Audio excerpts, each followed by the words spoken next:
Tiga. Bismillahirrahmanirrahim. Assalamualaikum warahmatullahi wabarakatuh. Hai rakan-rakan, saya di Langkawi Sini Group.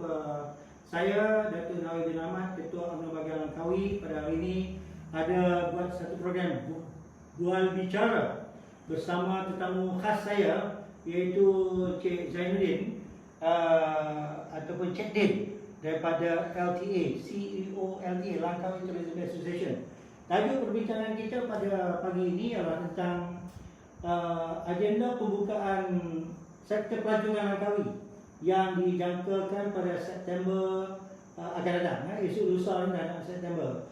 Jadi dalam keadaan COVID sekarang ni, kita ada kebimbangan. Pertamanya di Langkawi ni, kita nak pembuka itu kerana sektor pelancongan merupakan nadi kepada pembangunan ekonomi rakyat di Pulau Langkawi. Tetapi pada masa sama, ada juga rakyat yang bimbang tentang penularan COVID yang belum lagi mencapai ke tahap zero. Jadi saya nak tanya Cik Din, bagaimanakah persediaan Cik Din dari segi LTA, rakan-rakan kita dalam sektor pelancongan untuk menghadapi pembukaan Langkawi kepada pelancong yang akan datang? Terima kasih Datuk. Assalamualaikum, selamat pagi dan salam sejahtera, salam pelancongan. Terima kasih Datuk Nawawi menjemput saya dalam program pagi ini yang begitu bermanfaat kepada industri pelancongan. Bual bicara sektor pelancongan. Sebenarnya daripada segi mental dan fizikal, semua industri, semua pemain pelancongan, baik daripada segi sektor udara, darat dan laut, kami telah bersedia sebab diwawarkan pada perjumpaan-perjumpaan yang lepas bersama dengan menteri, dengan LADA, dengan agensi-agensi terbabit, bahawa kita menetapkan, pihak persatuan telah menetapkan kepada pihak menteri sendiri, iaitu Datuk Seri Haji Nancy Sukri, pada bulan yang lepas 1 September mesti dibuka sektor pelancongan. Dalam perbincangan tersebut, kita telah mengenal pasti kita ada fasa berfasa, iaitu pada 1 September sehingga 15 September kita akan buka juga kepada penduduk-penduduk Langkawi dulu. Selepas 15 September kita akan buka kepada pelancong-pelancong dalam Malaysia yang dah ada 2 dos. Jadi yang itu sangat mustahak disebab segi tarikh, kita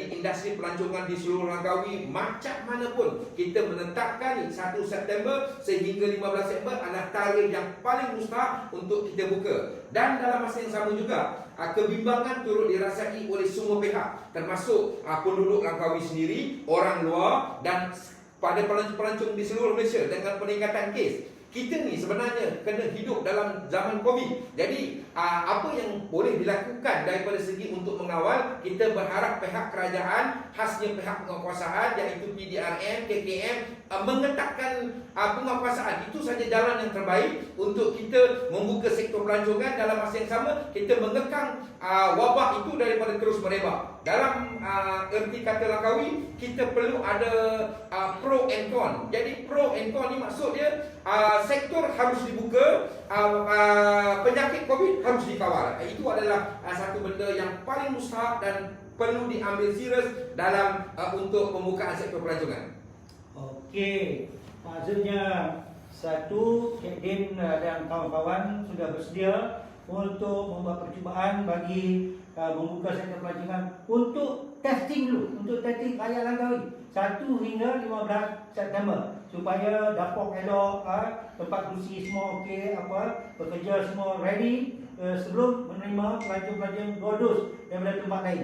Di samping itu, kita juga nampaknya terpaksa hidup bersama COVID ni mungkin 2-5 tahun lagi, dan ia akan menjadi macam sesama biasa. Tetapi kalau kita mengharapkan COVID ni hilang terus daripada permukaan bumi ni, barulah Langkawi nak buka, mungkin kita terpaksa tunggu 5 tahun lagi dan habis mati. Habis mati kawan-kawan kita dalam sektor pelancongan. Tapi kok mana pun, sekiranya kalau Cik Din kata tadi, kalau kita nak buka sektor pelancongan, kita kena ada SOP yang betul, yang boleh menghindar berjangkitnya COVID itu di Pulau Langkawi. Okey Cik Din, saya nak tanya Cik Din, dari segi pembukaan sektor pelancongan ketika COVID ni, ada tak di mana-mana rantau ini yang telah membuat percubaan itu, Cik Din? Okey. Kita buat tak payah kita hanya buat perbezaan ataupun comparison. Tengok macam Phuket dan Indonesia.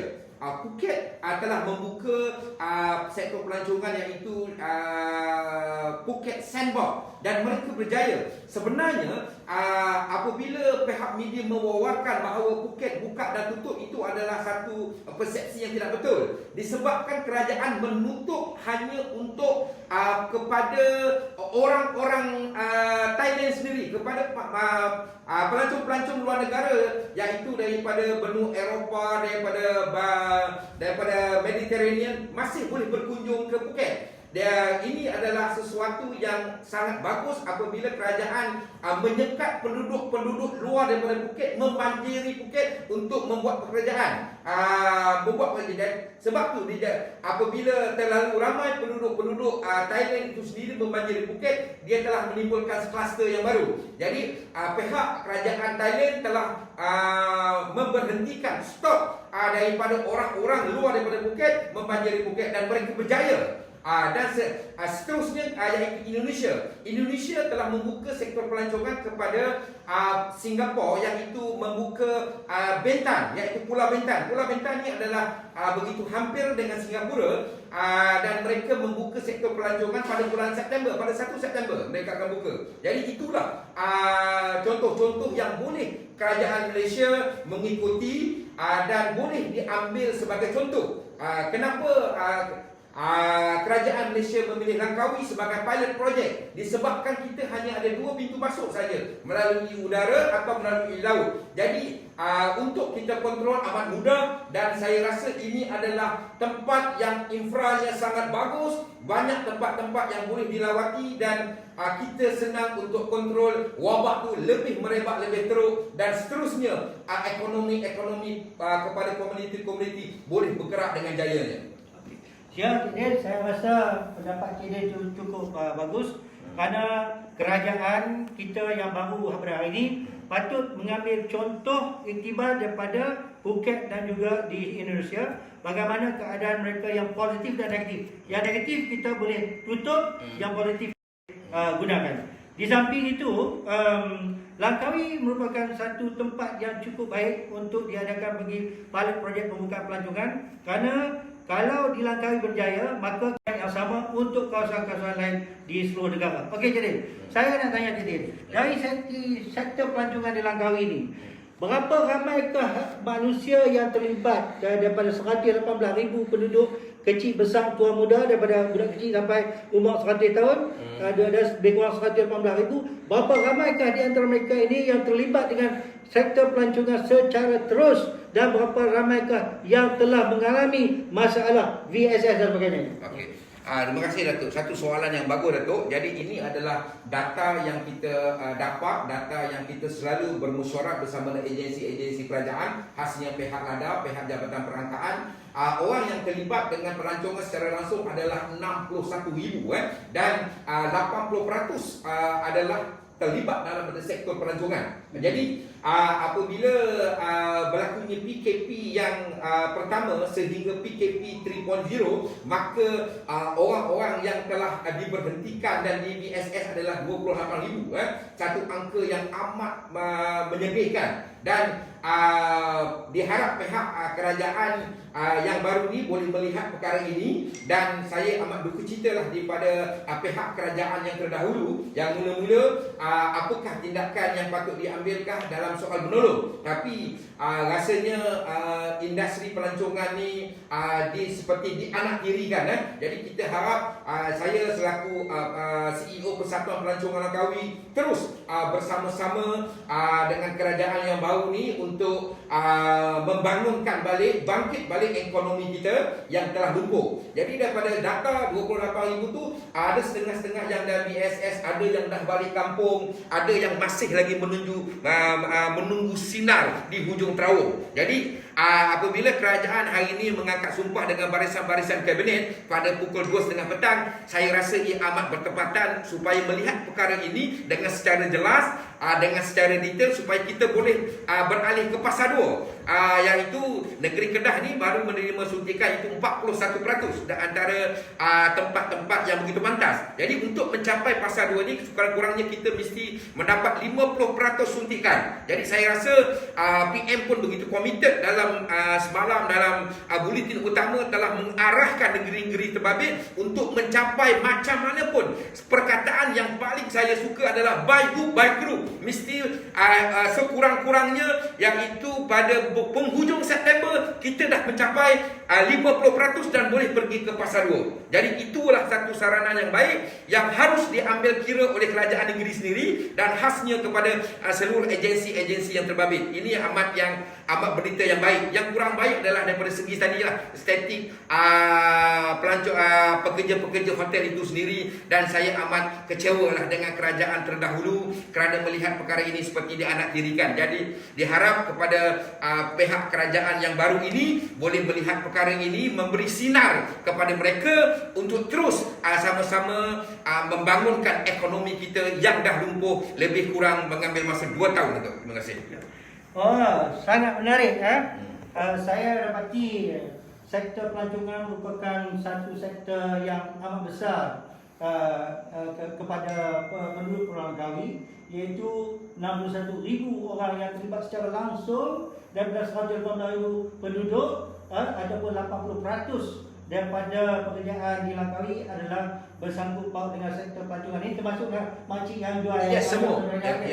Jadi daripada situ BSS hotel tendang keluar bagi bayar sikit, BSS sebanyak 28,000. Jadi banyaknya 28,000. Jadi makna kata sesuatu malapetaka sebenarnya berlaku kepada ekonomi penduduk Langkawi. Tetapi malangnya 2 tahun lepas ini tidak ada apa-apa tindakan daripada kerajaan PH ataupun kerajaan sebelum itu yang dapat memberi terlibat ini. Kita harap semoga kerajaan baru yang baru nak akan jumpa hari ini, semoga mereka memberi yang sepatutnya pada sektor pelancongan Langkawi. Semoga penduduk Langkawi akan mendapat manfaat daripada pembangunan yang baru dirancang, insya-Allah. So jadi satu lagi nak tanya. Okey, selepas daripada hantar jumpa sekejap lagi, apa harapan Cik Din dan juga pesanan Cik Din kepada rakan-rakan Cik Din dalam sektor pelancongan? Cik Din sebagai bos nombor 1 dalam Langkawi Tourism Association yang merangkumi semua kawan-kawan yang ada dalam sektor pelancongan ini, apa pengharapan dan pesanan Cik Din kepada mereka?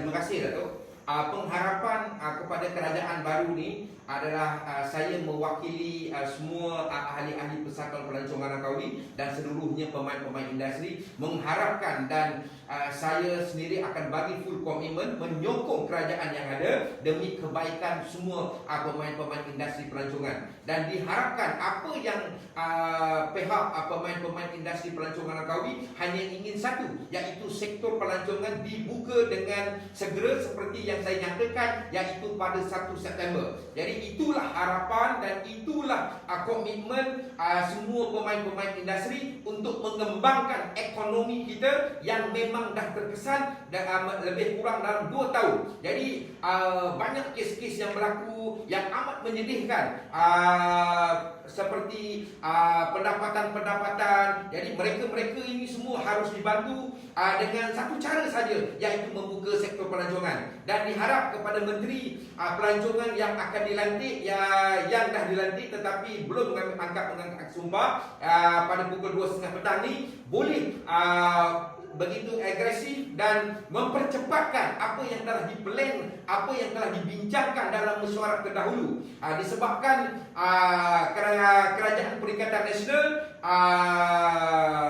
Menteri yang terbabit iaitu Datuk Seri Hanjardin Sukri, dia lantik semula dalam kabinet yang baru ni, dan dia tahu apa adakah tindakan-tindakan sebab siri-siri perbincangan dan mesyuarat-mesyuarat telah kita jalankan. Jadi kita harap khasnya kepada Yang Amat Berhormat Perdana Menteri Datuk Seri Ismail Sabri, saya percaya dengan kewibawaan anda dan saya percaya dengan komitmen. Saya harap Kedah dan Langkawi boleh lebih baik di bawah pentadbiran beliau. Itu saja harapan daripada pihak persatuan dan mewakili semua pemain industri pelancongan Langkawi. Terima kasih.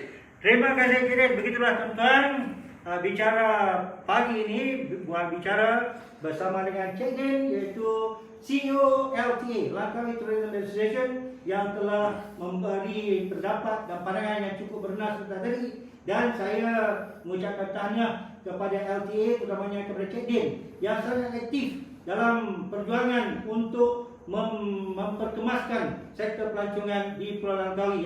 Dan harapan kita menggunung dengan adanya kerajaan yang baru di bawah kepimpinan Perdana Menteri yang baru. Dia akan memberi perhatian yang tinggi kepada sektor pelancongan Langkawi, dan di tempat-tempat lain juga. Semoga sektor ini akan bernafas semula. Jadi tuan-tuan, sekian dulu bicara pagi kita, buat bicara kita pada hari ini, dan selamat berjumpa lagi di lain masa. Sekian, terima kasih.